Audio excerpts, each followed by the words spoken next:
Hi guys, today I'll be making you guys watch a video on educational inequality and how it can impact youth like you and your age. What's your name? My name is London Williams and I'm in the 7th grade. My name is Lene Harrison. I'm in the 7th grade. My name is Bryce Yancey. I'm in the 7th grade. My name is Sanaya Barnett. I'm in the 7th grade. Okay. And I'm in 7th grade. Okay, and do you guys have any knowledge on what educational inequality is or what it means for schools to have a lack of resources? No. Okay. We've all complained about having to go to school at some point, right? I mean, who decided that teenagers need to get to school at the ungodly hour of 7 a.m.? That right there seems like a big drawback that we didn't consider when we talked about the positive functions of schools. Last week, we discussed all the good things about schooling, how it helps people learn about the world, how it helps kids meet other kids their own age, and how there are countless other ways that it helps society function better. But there are many not so good components of our educational system, and I'm not just talking about having to get up at dawn. Social conflict theory can help us understand how the U.S. educational system can disadvantage some people while giving advantages to others so that schools ultimately play a role in reinforcing inequalities.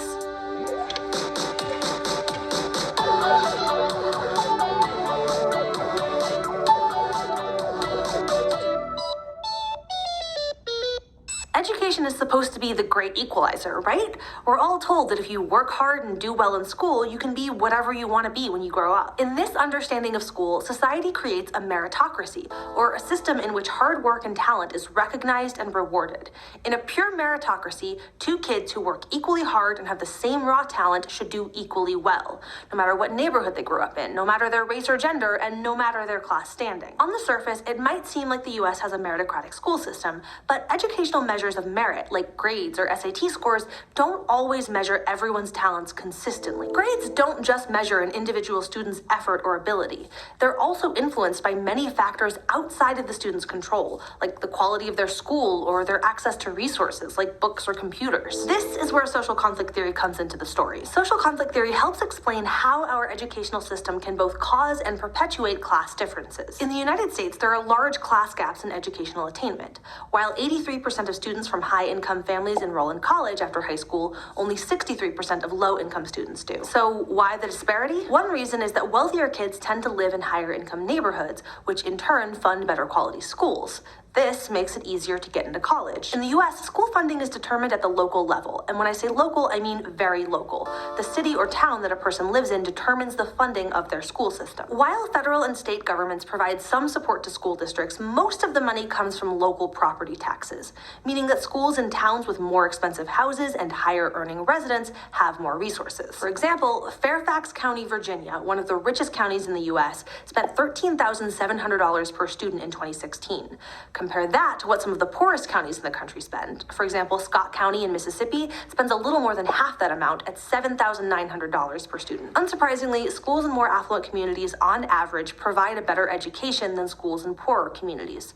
Having more funding for a school allows schools to hire better teachers, buy more and better supplies, offer a wider variety of classes, and provide extracurricular activities. And these differences in school quality translate to differences in outcomes for students. We know this because of research like a recent study done by American economists Kirabo Jackson, Rucker Johnson, and Claudia Persico, which used a natural experiment, court-mandated school finance reform, to show this. They found that increasing school funding levels by 10% was associated with students earning 7% higher incomes as adults.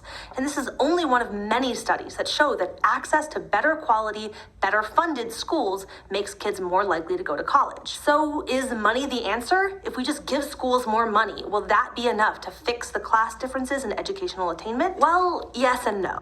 All right, I got a question for you. So do y'all come from communities that are more likely poor or well-funded communities? I would say middle class. Middle class, middle It's class? in between. Yeah, in between. All right, why is it in between for you?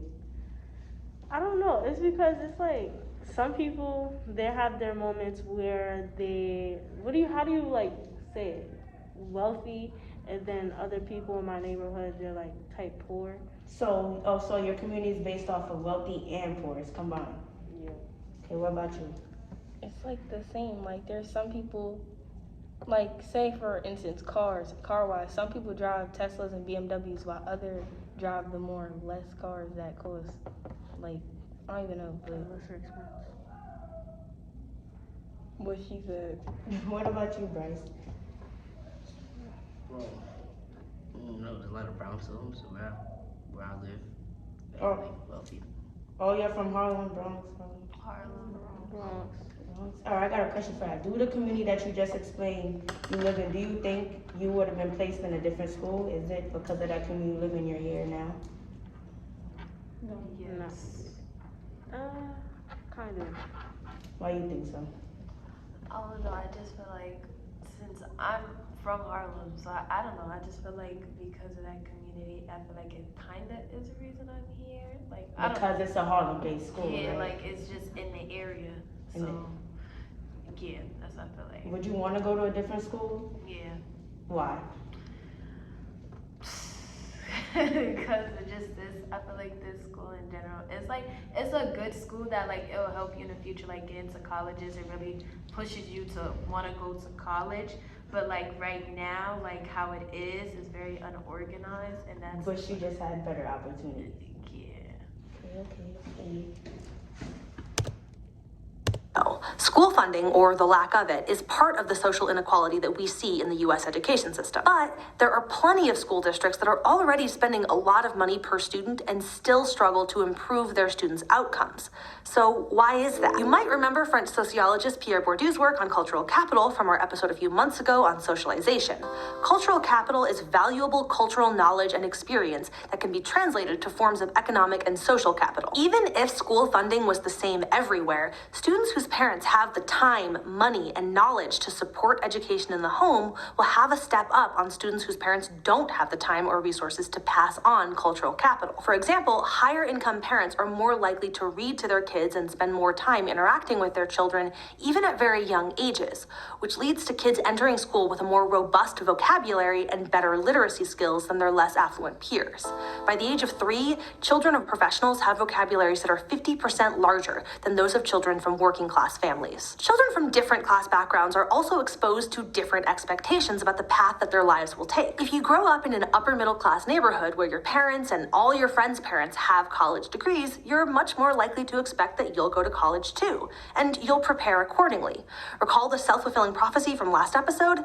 This is one way that works. But for people whose parents didn't go to college, expectations for attending college may be lower. It may also be much harder to navigate applications for college, understand how the financial aid system works, or register for courses, all distinct barriers to attending college. This specialized knowledge is a form of cultural capital. So schools and families unfortunately often work together to reproduce social inequality. Kids with parents who have more time or money to devote to education in the home are also the kids most likely to be in well-funded, high-quality schools. And the U.S. education system doesn't just contribute to class gaps in educational achievement. We also see persistent achievement gaps by race in the U.S., and they're made worse by elements of our education system that advantage white students. We've talked before about the role that historical patterns of segregation have played in shaping the neighborhoods that minority kids grow up in. For example, Black children are more likely to be living in lower-income neighborhoods, which tend to have worse schools because of how schools are supported by local tax dollars. That's a real structural disadvantage. But social conflict theorists point out other lesser-known ways that our education system privileges white students over minority students, particularly Black and Hispanic students. First, most teachers and school administrators are white, which has important implications both for the curriculum that students are taught in schools and how students are evaluated. A recent study of a nationally representative sample of American students found that Black students with the same standardized test scores as their white classmates were less likely to be nominated for gifted programs if they had a non-Black teacher. But this bias didn't exist for students who had a Black teacher. This is an example of tracking, in which schools assign students to different types of educational programs. While tracking is supposed to help teachers meet different students' needs, it often ends up enhancing existing inequalities. White and Asian students are more likely to be chosen to be in honors or AP classes than Black and Hispanic students, which then contributes to racial gaps in college attendance. Who gets chosen for college prep prep classes and who's put in vocational classes often has to do with not just academic ability, but teachers' perception of a student's behavior. Let's go to the thought bubble to talk about how classroom discipline has especially negative implications for minority students. In the classroom, certain behaviors are expected of students. Sit at your desk, raise your hand, finish your assignments quickly and quietly. While these may seem simple once you're an adult, these tasks are often difficult for young kids, but breaking these rules can have huge consequences. Minority students, particularly Black and Latino boys, are much more likely to be disciplined for minor classroom infractions like these, often resulting in suspension or expulsion from school. Black students are suspended at rates 3 times higher than their white classmates. And if you're suspended or expelled, you're not in the classroom learning. Higher risk of suspension and expulsion also puts minority students at a higher risk of doing poorly in school and contributes to higher dropout rates. This ultimately affects their job prospects and therefore their class standing. But being in school also keeps kids off the street. Kids who are suspended or expelled are more likely to engage in risky behaviors like drug use or other criminal behavior. This contributes to what's known as the school to prison pipeline. This is an... All right. So have any of y'all been suspended? Got in trouble? I got in trouble but never suspended. And when you got in trouble in school? And when you got in trouble, what was the infraction? I just had detention. Detention? Do you think that helped you? It did.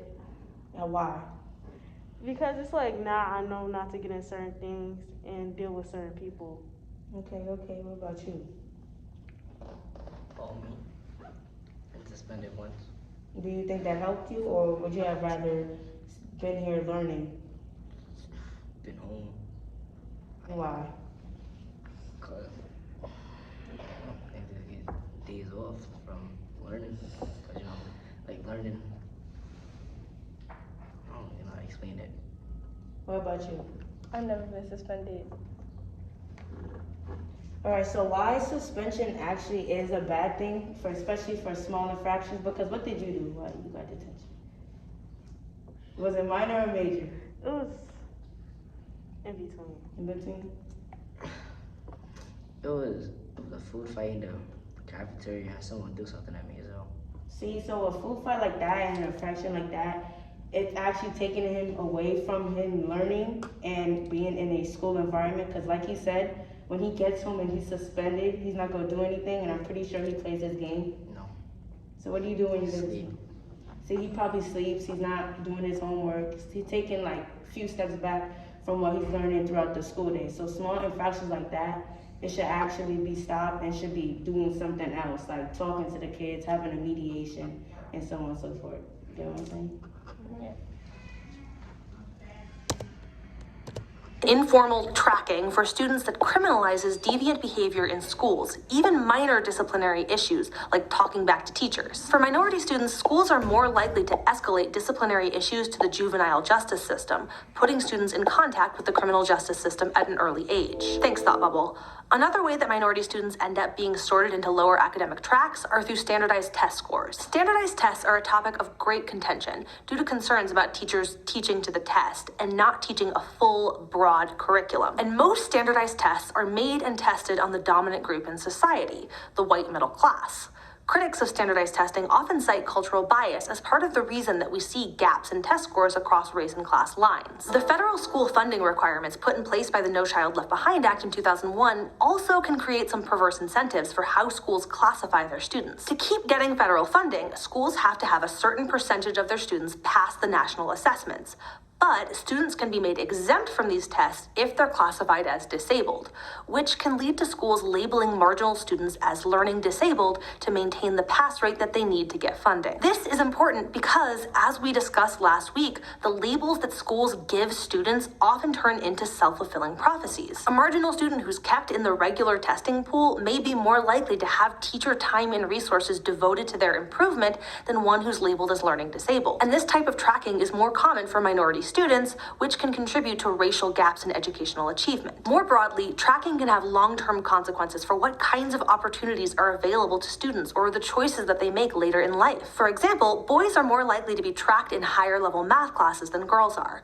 This contributes to fewer women pursuing math-heavy careers like economics or engineering, which happen to be some of the more highly paid careers, meaning that tracking is one contributor to the gender pay gap. Ultimately, educational systems are grounded in the biases of the society that they're built within. And while our schooling system does a lot of good, social conflict theorists point out that its structural features, everything from taxes to cultural capital to standardized testing, can disadvantage minorities in ways that can perpetuate patterns of social inequality. Today, we discussed a few of those social inequalities in the U.S. educational system using social conflict theory to explore how our system deviates from a meritocracy. We discussed how school funding and school quality varies by income. Then, we looked at how cultural capital and the family you grow up in impacts your educational experiences. Finally, we used racial conflict theory to understand how the American school system disadvantages minority students through practices such as tracking, disciplinary biases, and standardized testing. Crash Course Sociology is filmed in the Dr. Cheryl C. Kinney studio in Missoula, Montana, and it's made with the help of all of these nice people. Our animation team is Thought Cafe, and Crash Course is made with Adobe Creative Cloud. If you'd like to keep Crash Course free for everyone forever, you can support the series at Patreon, a crowdfunding platform that allows you to support the content you love. Thank you to all of our patrons for making Crash Course possible with their continued support.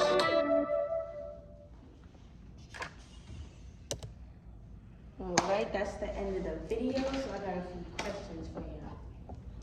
Alright, the school year now, capital prep Harlem, do you think it has opportunities for you based off your grade level, or do you think you are receiving enough resources to thrive academically?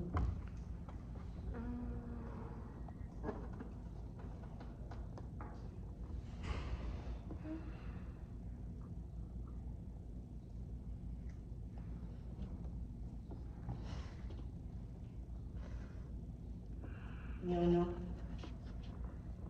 No. Okay, well, I'm asking, what kind of other opportunities do you see other schools have that you don't have?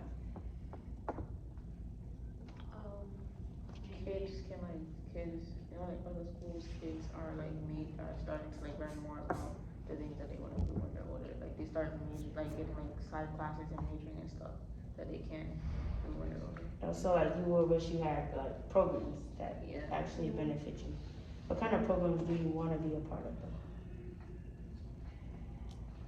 Programs that would actually make me learn something that actually maybe benefit from it, so that when I actually move on, I already know what I have to do. So.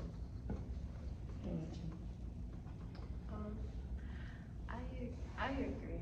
I feel like there could be like more educational programs. Like I know there's like you know how we did like this football whatever like the after school activities, but there can also be like you know a study group or just stuff that can help us academically. Okay. Do you think the teachers you have now are a great fit for you and help you academically, or do you wish you had better qualified teachers? I feel like It's they help. yeah. It's supportive. How they help you? Like, for instance, Miss Smith, a lot of stuff I learned in school, I use outside of school too. Like, I don't know, it's just the way she teach makes me remember it when I get home. It's not the same with other teachers. I feel like me too, because Miss Smith gives us like a tough love. Like she'll actually like help us, but she'll actually make sure that we're actually doing our work and getting what we're supposed to be done. She brings us full expectation. Like she knows what she wants from us, and we have to make sure that we give that to her. Okay. Do all your teachers do that, or just her? Just her. Just her. So how do you think the other teachers could be like her and help you? I feel like Mr. Banks, not to like point, but I feel like, I'm not sure if I know, but not to point, I feel like he could, instead of like, cause our class can be very chatty, and I feel like sometimes he'll just give up on us and stop teaching a lesson. I feel like instead he should let us have a little break, a quick 5-minute break, and then continue with the lesson, instead of automatically. You just running with it, you just listen, you're not actually obtaining anything. But it's also like I feel like it should have been that way like in the beginning of school. Like they should all have like a tougher act. Like you get to see Miss Smith's side, like her more nicer side as the school year goes on. When we see the teachers, I feel like the students, they take advantage of that. Like if you're kind or you're super nice or you let things go, like you let things slide as an adult, then they'll take you as someone they can just get over with. Like Miss Smith, she's not gonna take that. But other teachers, they showed that like of themselves, like you're able to take more advantage of them. So I feel like you can't be like you like, cause they're all supportive in everything we do, but you can't be like you want a teacher to be more tough when I feel like then if they are more tough towards the end of the school year, now it's they're being mean or they change. So that's, I don't know, that's what I just feel like. In other words, y'all basically wish you had more motivation. The teachers push y'all because it will help you academically. Yeah. Okay.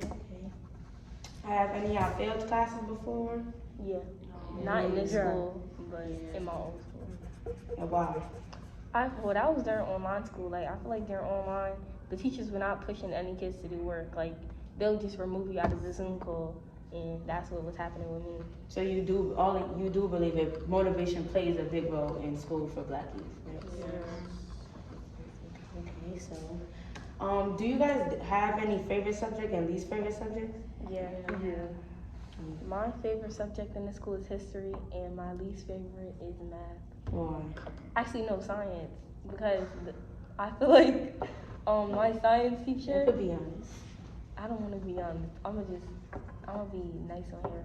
I feel like my science teacher, she can be a little, I don't know how to put it, but it's like, Annoying. yeah, I don't want to be. So it distracts you from like learning actually. I feel like the whole class, it's like all of us in general, we do things that can make her annoying, but at the same time, she just be annoying in general. Right.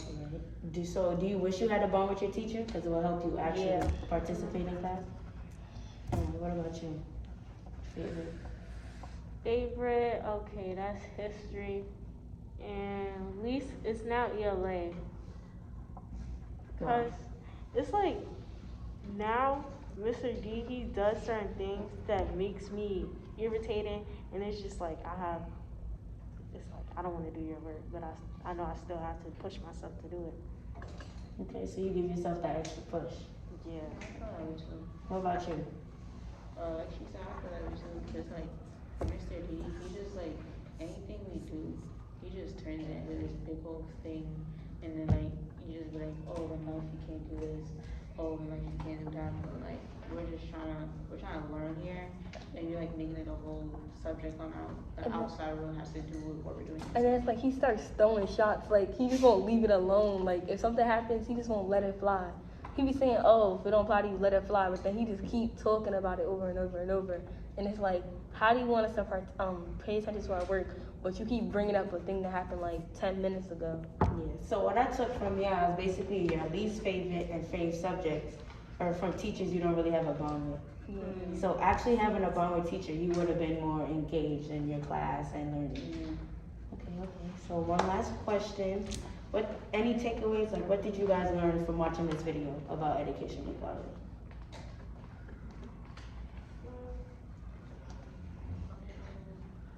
I could say that I learned that like students of color are more targeted in like the educational system or like the little things they do. Like as you can see, it was like there was a black kid in the class with a white kid. He threw a paper and then the kid threw the paper like back at them, but they got in trouble. I feel like it was because they're colored. Because the teacher saw the white student throw the paper first, but then once he threw it back, like, you know, probably because you were mad, you got in trouble and now you have to deal with consequences of something that you didn't even start.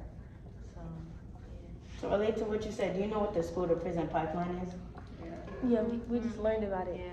So what you know about it? So I know that, well, It's basically like a epidemic that like pushes kids out of like public school. See, so like she said, like if a little black kid would do anything, like he could throw a paper, throw a pencil, even throw a tantrum in the classroom. It could be as young as they are.